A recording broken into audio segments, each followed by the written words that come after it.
Ce verset était dans M90 et j'apprécie le M90 durant le confinement parce que ça nous aide à plonger notre cœur dans la parole, ça nous aide à avoir la parole dans notre cœur et à continuer d'étudier entre frères et sœurs en Christ, même si on est confinés chez nous. Amen. Amen. Ça dit, je serre ta parole dans mon cœur afin de ne pas pécher contre toi.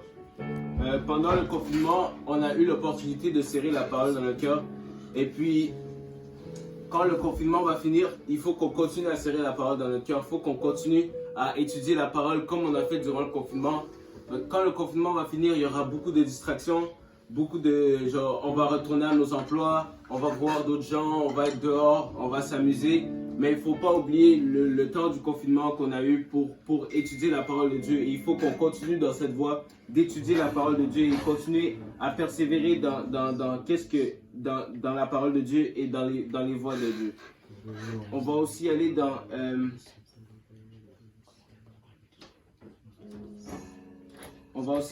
le livre d'Éphésiens.